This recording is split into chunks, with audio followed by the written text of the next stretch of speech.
कब तक डरेंगे भाई? अरे क्यों डरेंगे? मौत से क्यों डरेंगे? मौत तो हमारे नसीब में है। 77 में शक्तिनाथ महतो, 10 साल बाद 87 शहीद निर्मल महतो, 12 साल बाद 99 रतिलाल महतो, फिर 8 साल बाद 2007 शहीद सुनील महतो। तो सुन लीजिए कंपनी के दलालों, 77, 87, 7 अंत में 7 आता है। अब सामने है 2027।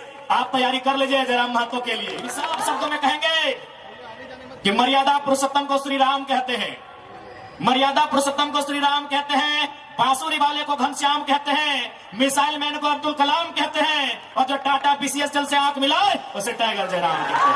विवाद बढ़ा था और आज इतिहासकार कहते हैं, आज जो लोग गांवों में वो कहते हैं कि शहीद शक्तिनाथ महतो ने उस समय तत्कालीन टाटा के जीएम के गालों में खींचकर 2 तमाचा लगाया था, मैं उस वंश का औलाद हूँ, मैं उस कौम का औलाद हूँ।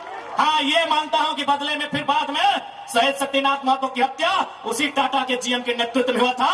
आज उसी का पाई पाई हिसाब लेने आया हूं। के खिलाफ बात करता है, हो सकता है हमारी हत्या होगी, हमें परवाह नहीं, लेकिन अगर मुझे मानने वाले लोग हैं और मेरी हत्या होती है तो मैं आपसे कहूंगा उस समय धरना नहीं दिया जाएगा, ना कोई आगजनी किया जाएगा, ना ही सड़क जाम किया जाएगा और ना ही बसों का शीशा फोड़ा जाएगा। यदि सच में हमारी हत्या से आपको गुस्सा लगे तो शीशा नहीं, सर फोड़ना उन बेईमानों का जिनके कारण हमारी हत्या होगी। आज ये कोल्हान की धरती, आज इस धरती के चारों ओर बड़ी बड़ी इमारतें, न जाने कई हजार फैक्ट्रियां, कंपनियां, एक बड़ा उद्योग का क्षेत्र, लेकिन आज जब स्थानीय लोगों को वहां निम्न पाते हैं तो बड़ा सवाल आता है कि आखिर किसके लिए यह झारखंड राज्य अलग किया गया। 88 सालों का संघर्ष, 88,000 का बलिदान, धरती आबा बिरसा मुंडा की जन्मतिथि 2015 नवंबर को यह राज्य अलग हुआ, बिहार राज्य से कटकर 46% भूभाग लेकर 79,714 वर्ग किलोमीटर, और उस समय 18 जिले लेकर यह राज्य अलग हुआ। लेकिन आज आप देख सकते हैं, आपकी नजर जहां तक जाएगी, आप जहां तक अपनी नजर को दौड़ा सकते हैं, आज आपको एक ही चीज तस्वीर सामने आएगी कि आज भी झारखंड के लोगों को छलने का, ठगने का काम किया जा रहा है, उसके खिलाफ हम गुलाम लेकर आए हैं। इन साफ शब्दों में कहेंगे कि मर्यादा पुरुषोत्तम को श्री राम कहते हैं, मर्यादा पुरुषोत्तम को श्री राम कहते हैं, बांसुरी वाले को घनश्याम कहते हैं, मिसाइल मैन को अब्दुल कलाम कहते हैं, और जो टाटा बीसीएसएल से आंख मिलाए उसे टाइगर जयराम कहते हैं। मैं आपको इतिहास के पन्ने से परिचय करवाऊंगा। 1977 का वो साल था, लेकिन वो कोल्हान नहीं, वो कोयलांचल था, वो टाटा सिजवा नामक क्षेत्र था, और वहां के जीएम ने एक कोयलांचल के हीरे को ऑफर किया था कि हम तुम्हें कार देंगे। उस कोयलांचल के हीरे ने कहा था हमें कार नहीं, बदले में रैयतों के लिए रोजगार चाहिए। इस बात में उनके बीच तू में हुआ था, बात विवाद बढ़ा था, और आज इतिहासकार कहते हैं, आज जो लोग गांवों में वो कहते हैं कि शहीद शक्तिनाथ महतो ने उस समय तत्कालीन टाटा के जीएम के गालों में खींचकर 2 तमाचा लगाया था, मैं उस वंश का औलाद हूँ, मैं उस कौम का औलाद हूँ। हाँ, ये मानता हूं कि बदले में फिर बाद में शहीद शक्तिनाथ महतो की हत्या उसी टाटा के जीएम के नेतृत्व में हुआ था। आज उसी का पाई पाई हिसाब लेने आया हूं। अरे कब तक डरेंगे भाई? अरे क्यों डरेंगे? मौत से क्यों डरेंगे? मौत तो हमारे नसीब में है। 77 में शक्तिनाथ महतो, 10 साल बाद 87 शहीद निर्मल महतो, 12 साल बाद 99 रतिलाल महतो, फिर 8 साल बाद 2007 शहीद सुनील महतो। तो सुन लीजिए कंपनी के दलालों, 77, 87, 7 अंत में 7 आता है। अब सामने है 2027। आप तैयारी कर लीजिए जयराम महतो के लिए। आज विधायक सांसद की औकात नहीं है इन कई लाख करोड़ के कंपनियों के खिलाफ बात करने की, लेकिन एक साधारण सा लड़का इनके खिलाफ बात करता है। हो सकता है हमारी हत्या होगी, हमें परवाह नहीं, लेकिन अगर मुझे मानने वाले लोग हैं और मेरी हत्या होती है तो मैं आपसे कहूंगा उस समय धरना नहीं दिया जाएगा, ना कोई आगजनी किया जाएगा, ना ही सड़क जाम किया जाएगा, और ना ही बसों का शीशा फोड़ा जाएगा। यदि सच में हमारी हत्या से आपको गुस्सा लगे तो शीशा नहीं, सर फोड़ना उन बेईमानों का जिनके कारण हमारी हत्या होगी। आज मैं एक सवाल करूंगा इस भीड़ से, मैं सवाल करूंगा एक टाटा नगरी बसे बड़ी बड़ी इमारतों में बैठे लोगों से कि जब 1907 में टाटा की स्थापना हुई थी, मालिक कौन था? टाटा का कोई होगा?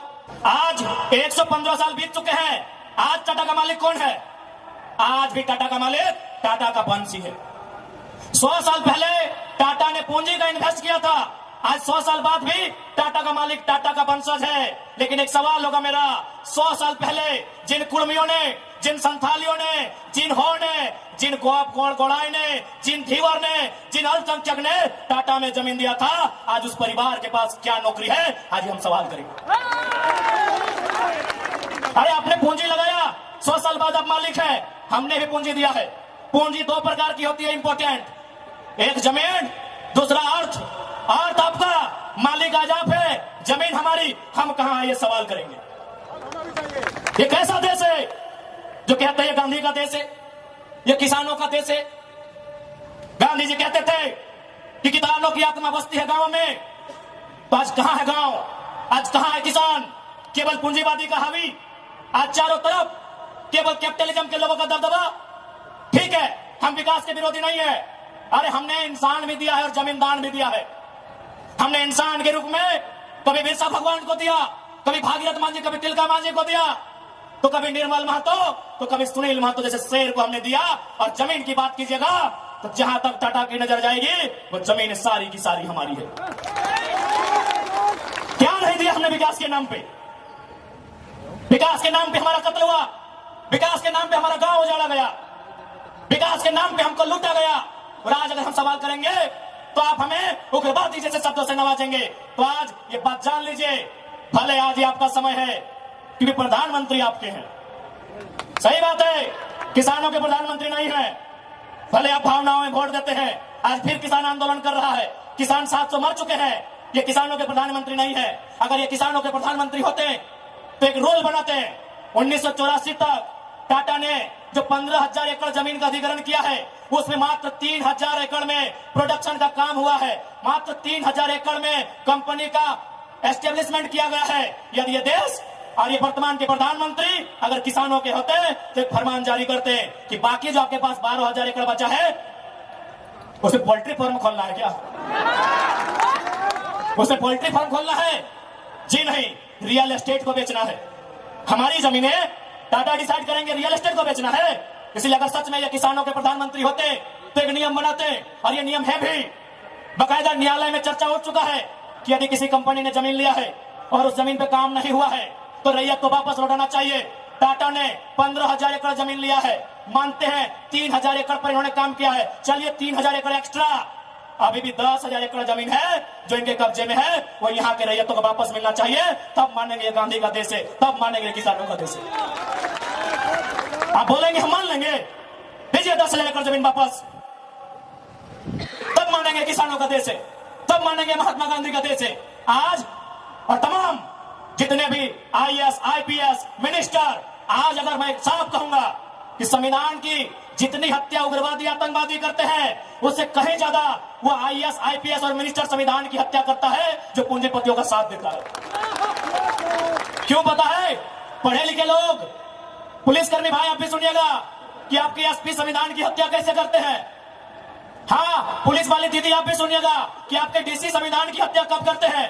भारत के संविधान को खोलिए, भारत के संविधान में प्रियम्बल आता है, प्रियम्बल में क्या लिखा है पता है? हम भारत के लोग सामाजिक, राजनीतिक, आर्थिक न्याय की बात लिखा है। हम भारत के लोग धर्मनिरपेक्ष समाजवाद का नाम लिखा है, समाजवाद, पूंजीवाद नहीं लिखा है, कहीं नहीं लिखा है।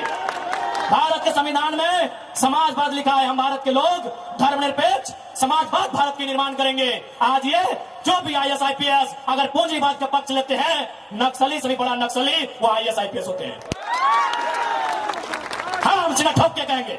बाकी SP साहब, आप चाहे तो हमारी मौत का साजिश कर सकते हैं, क्योंकि आपकी पत्नी को पूर्व में, अभी नहीं, अभी वाले नहीं, अभी वाले नए आए हैं, पूर्व वाले SSP साहब, आप चाहे तो हमारी हत्या की साजिश रच सकते हैं, रचने का आपको अधिकार है। आपकी पत्नी को टाटा के दलालों ने नौकरी जो दिया है, और ये कोई नई बात नहीं है। झारखंड राज्य में केवल गुंडों ने मौत का साजिश नहीं किया है।